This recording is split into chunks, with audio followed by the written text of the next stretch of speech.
the circumference of action on climate change.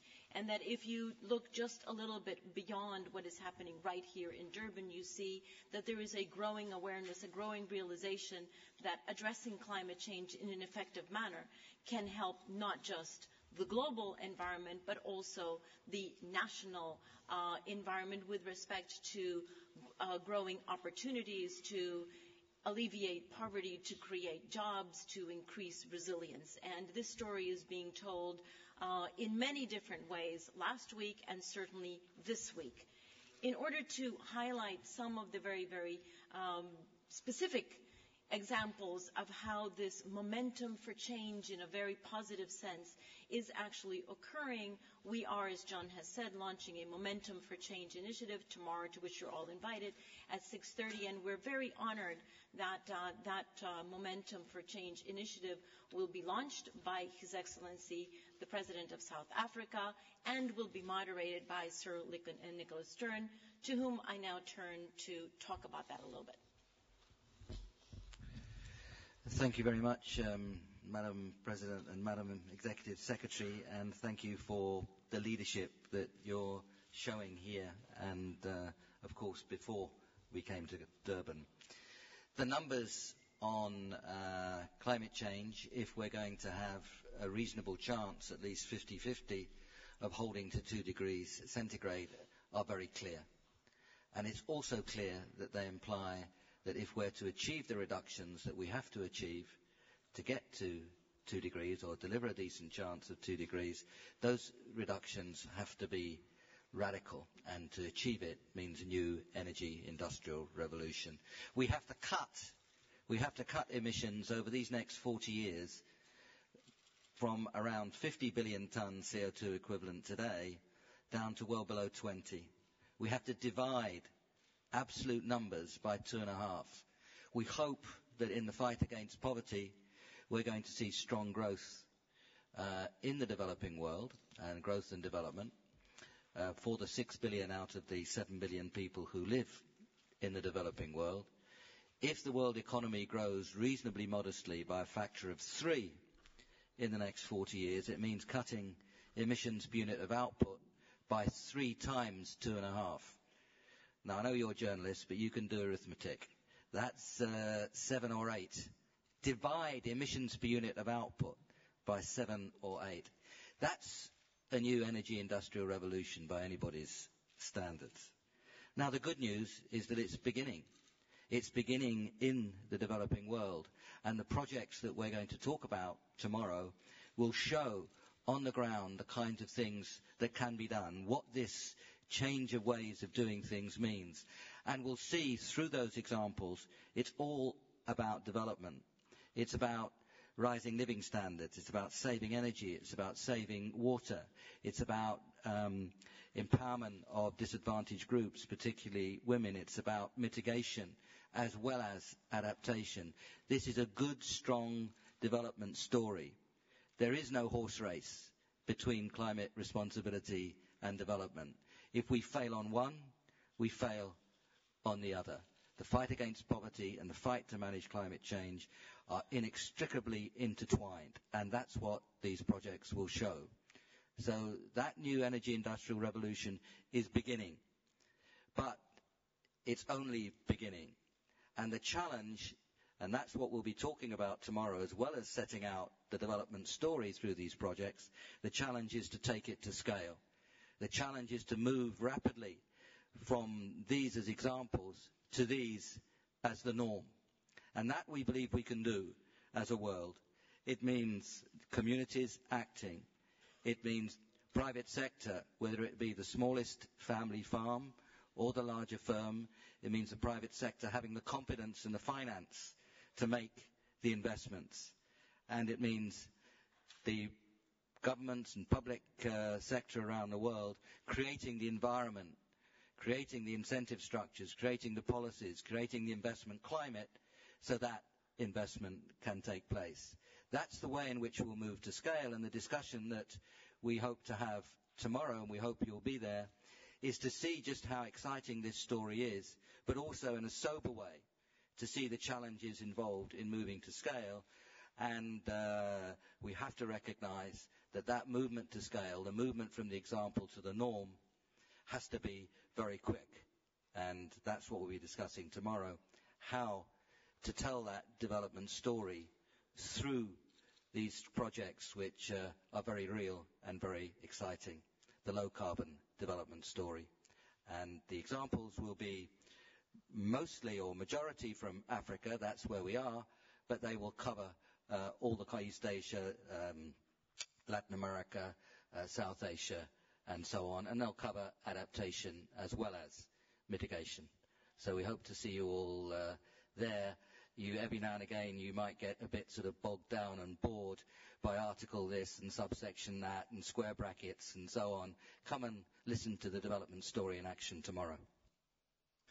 Thank you very much, Lord Nicholas Stern. And now I open the floor to questions from the press. If you could please identify yourself, your name and the media organization you're working for, and please stand up so that you can be picked up by the webcast.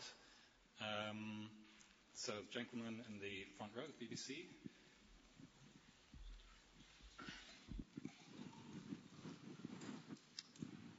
Thanks very much, Richard Black from the BBC. Ms. Figueres, I hope to, in a way, to drag you back to the mundanity of the discussions here after the vision that Lord Stern excitingly presented there. But you were widely quoted yesterday as having said that on the second commitment period of the Kyoto Protocol, it was no longer a question of if, it was a question of how. And I wonder if you can confirm whether they are quoting you accurately, and if so, what you mean, what's been promised, what we can expect to see. Well, first of all, there are no promises because all of this is still a work in progress. But the chair of the Kyoto Protocol track has been very public in saying that it is his assessment that countries are now really very seriously considering how do they bring a second commitment period into effect and not the whether. So that is certainly a very, very important shift that sees countries working diligently day and night to consider what is the legal form of this going to be, what are the metrics going to be, how do they ensure that during that second commitment period, whose time duration is not established yet, that countries wouldn't cement their ambition, but that there would actually be a possibility for them to increase their ambition. These are all questions that are still on the table, but I think what we have to recognize and celebrate is that it is those questions that are on the table. The lady in the second row is raising her hand.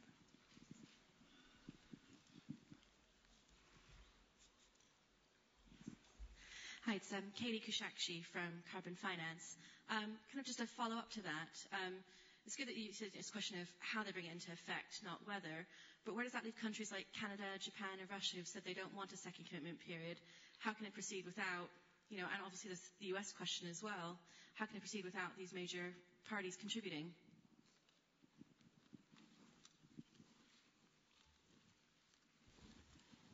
Japan, Canada, and Russia have been very vocal since last year, saying that they would not participate in a second commitment period. But they have also been very vocal in saying that they would not stand in the way of a second commitment period being undertaken by those industrialized countries who want to continue acting in a responsible way under the Kyoto Protocol. What is left to be seen is what is then the option that Canada, Japan, Russia, on the one hand, because they would not be in a second commitment period, and the United States, of course, not being in the first or the second, what they're going to do. And countries are very, very clear about the fact that there has to be a comparability among the actions of all industrialized countries. How that will take effect and what form that's going to take is still on the table and is still under discussion.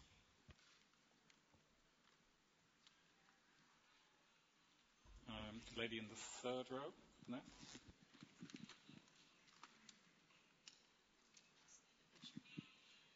Hi, thanks. Lisa Friedman from Climate Wire.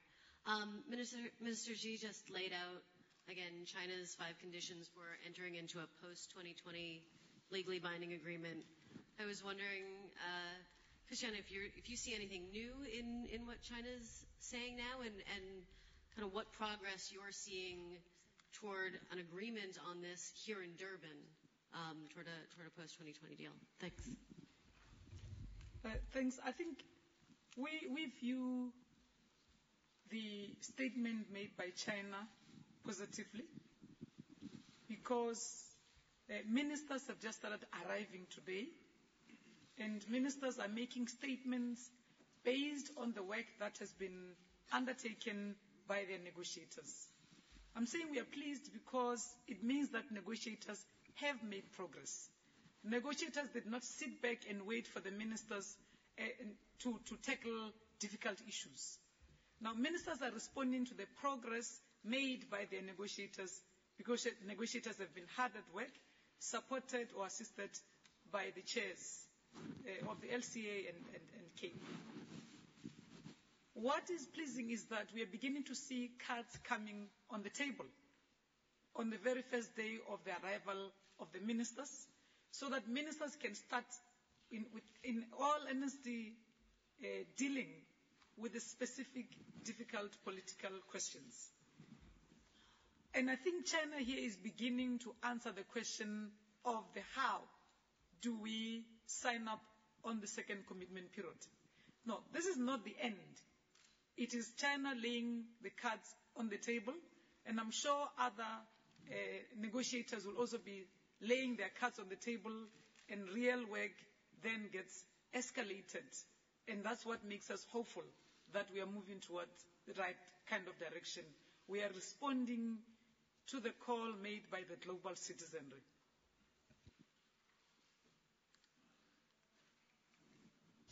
The gentleman in the front row here.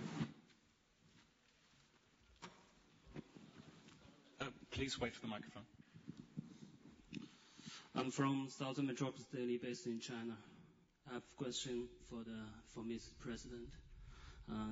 At a briefing just now, China emphasized that all the commitments should be fulfilled before any legally binding framework globally.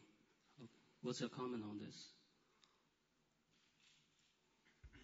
Well, the copy I have here in front of me says China says it's ready to commit to the second commitment period of the Kyoto, and also is not averse to starting discussions about the new framework which can be launched post-2020, and that maybe if we look at transparency more on the side of the fast start finance of the 30 billion and how it's delivered, that we launch the GCF and ramp it up to $100 billion per year by 2020, and that in Durban we also have full operationalization of all the Cancun agreements or outcomes, that as we begin the discussions in Durban on the future, we also make use of the report of the review from science that comes as planned by 2013. This is the 5 key points that the Minister of China, I've had him, standing outside on the screen, laying out here in the room. This is what I've had. The lady in the fourth row.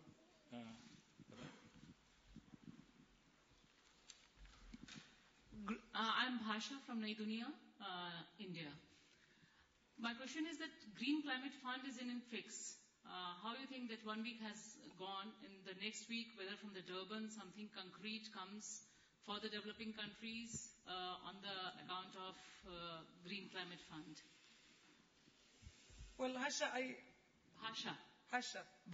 B-H-A-S-H-A. Okay, Bhasha. Dhanyavad, Bhasha. What I've been hearing from negotiators is, one, I have not heard a single delegation saying no to Green Climate Fund. Two, we've not heard a single delegation saying it should not or cannot be launched in Durban. So the fix, we haven't heard about the fix. What we do here is that there are, of course, this is a negotiated outcome document from the Transitional Committee. So therefore, it is not perfect. Now, delegations in the room, even during the interaction led by the President, myself, and on open-ended discussions with delegations, what we've been hearing is how do we take this process forward? What are the elements that we're missing that can be brought in elements of decision? Some are already talking about making offers about where the first meeting should take place, which will also look at the adoption of the board and so on within the first quarter of next year. We've been receiving a lot of positive feedback in writing, but also from the floor of an informal setting or meeting in the main plenary hall, and that has been quite encouraging.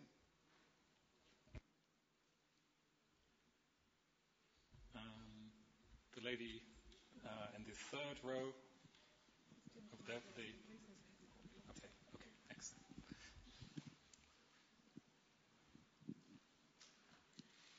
Thank you. Poppy Bullock from MLEX in Brussels. I have a question on dates. It seems the EU is saying it wants an agreement in place by 2015 to be implemented in 2020. But other parties I hear saying that they want an agreement for 2020. So I assume an agreement to be reached by 2020. Maybe I've got that wrong, if you could maybe clarify that. But if I have got it right, is the EU alone on this? Is anyone else saying that maybe 2015 is the time that we need an agreement by? And if there are those two sides, how can you see a bridge being made here? How are we going to? Is 2017, for example, going to be a good compromise? Thank you. Well, like I said, ministers have started arriving today. We will start with the high-level segment tomorrow afternoon. Delegations have arrived and have started making statements, like China just made the statement, and I'm sure, as you rightfully said, the EU must be making their own negotiating statement. What pleases us is that delegations are, with all honesty, right at the outset, laying out what they consider to be important. So we will not respond on their behalf. We are just pleased by the fact that they are not wasting time. They are beginning to deal with these issues, upfront. So we will give them space that they talk to each other and that we make good use of all the plenary meetings that we will have to see how meeting of minds can take place, but also that in the spirit of give and take, we make sure that we encourage delegations that they don't dig into trenches of emphasizing national positions, but in the spirit of compromise and give and take, we put the interests of the global citizenry first.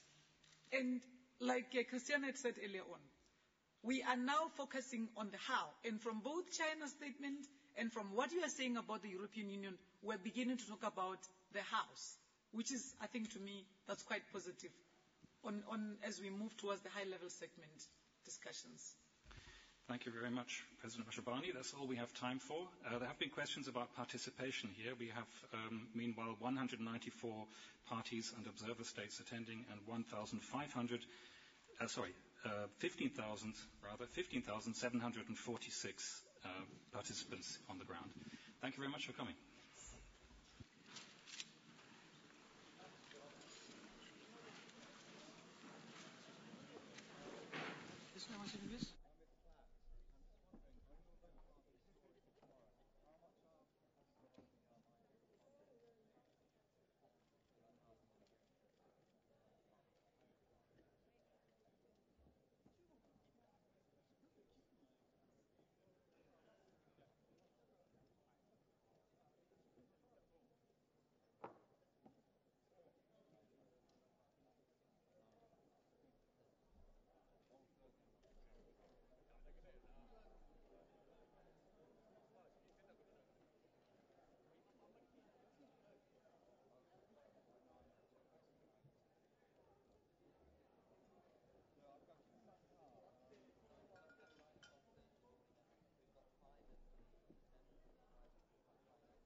Good afternoon. We'll have just a very brief technical briefing for the high level for those who wish to stay.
Good afternoon, ladies and gentlemen. I just wanted to provide some information on the high level that is starting up from tomorrow. That there is a note to correspondence number 3. It is available at the back of the room, and it's available at the media information desk upstairs. It's also available on the website. But it provides the details of what I'm speaking of.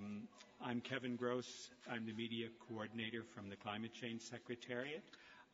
Axel Wustenhagen is to my left, who is dealing with the high-level people that will be attending. Alex Sire is my deputy, and Tim Davis is the manager of the IBC. I would just mention a word about space. As John mentioned at the end of the press briefing, we are now reaching the limits of the capacity of the venue, and so it's going to get crowded. And I would ask your help and your patience in dealing with the large numbers of people that are here. The physical premises is exactly what we have. It's not going to expand between today and tomorrow.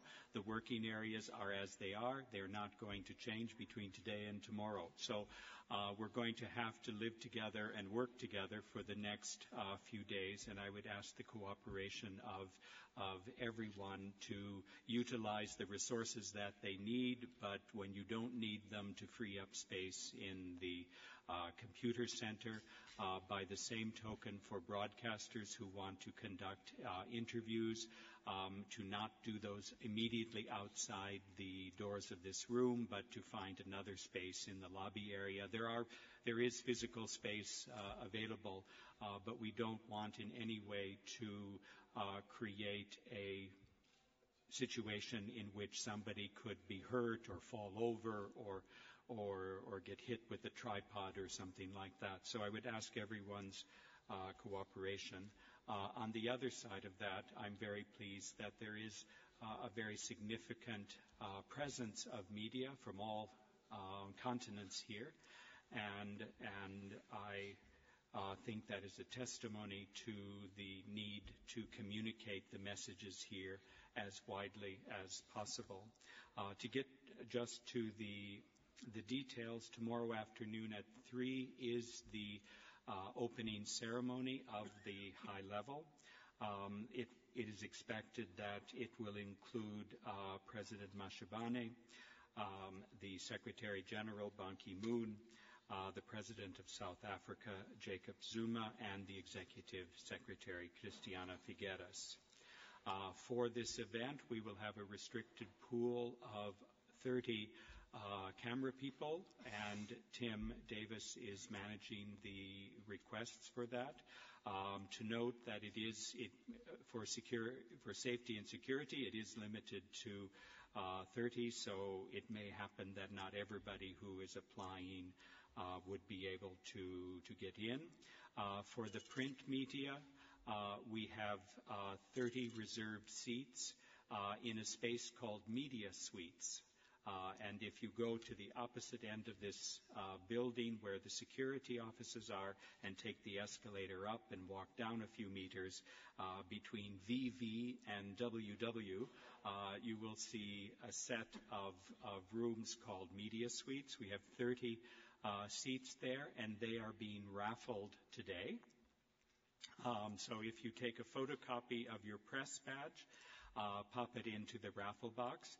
This afternoon at 5, we will open that up and select 30 tickets that would then allow you to go along to those seats in that particular area. We are also going to beef up the closed-circuit television, so downstairs outside the IBC, there are now some additional monitors, so those wishing to follow the proceedings of the opening can do so up in the writing press area on the ground floor, on closed-circuit television around the building, on closed-circuit downstairs, in addition to it being that it would be webcast live as well. On the events coming up tomorrow, as Christiana Figueres and Lord Stern mentioned, there is this Momentum for Change initiative, which is being launched at 6:30 p.m. Tomorrow in the King Protea room, the second plenary, and that is open to media. And we are expecting as well a special event in the South Willow room, which is just the sister of this room on the other side, that is dealing with mobilizing long-term climate finance for developing countries. And this will be presided over by Mr. Ban Ki-moon, the Secretary General, together with Prime Minister Stoltenberg of Norway, Prime Minister Sanawe of Ethiopia. There will be a video message from President Calderon and President Zuma, and Mr. Kau Kokweser, the Vice Chair of the Deutsche Bank Group, will be there for that. So that's just a summary of the events going forward in the coming days. I would alert you to the addendum to the daily program from Saturday, the 3rd of December, which contains the list of all speakers. So as part of the opening ceremony, I've mentioned a few high-level dignitaries, but there are quite a few more that will be speaking starting from tomorrow after the opening ceremony and the beginning of the high level, and continuing through Wednesday and Thursday. So if you go online to daily program, it's right on the homepage of UNFCCC.int, open daily program, go to Saturday the 3rd of December and click on addendum. You'll get this document, and it gives you the complete list of the speakers. And it's always useful because you have the correct spellings of their names and the correct titles and things for them. I would hand over to my colleague Axel to say a few words about the visit of the Secretary General of the UN. Thank you very much, Kevin. As you all are aware, we are expecting UN Secretary General Ban Ki-moon to come to the conference tomorrow. His first appearance will be at the opening of the high-level segment at 3 p.m. in plenary Baobab. We are also expecting later this afternoon a press conference by the Secretary General, accompanied by the Executive Secretary Christiana Figueres. We are planning around 5:30, but please follow the monitors for any sudden changes of time, but they also could be very minor. The Secretary General is then also addressing the Momentum for Change initiative in the other plenary, the plenary King Protea, at 6:30. On Wednesday, the Secretary General at 1 p.m. will address the special event on mobilizing long-term climate finance for developing countries in room Safsaf Willow, which is just next to this room here. And around 2 o'clock, the Secretary General will come to the meeting of the Chief Executive Board, which is being held at the Durban Exhibition Center in room Amansimtoti River. In addition, the Secretary General will have a number of bilateral meetings during the 2 days he spends here in Durban. Just for your information, he will be accompanied by his spokesperson, Vanina Mestracci. So if there are any more questions, Vanina comes with the SG tomorrow, and she'll be available to you. Thank you. Any questions? If not, thank you very much.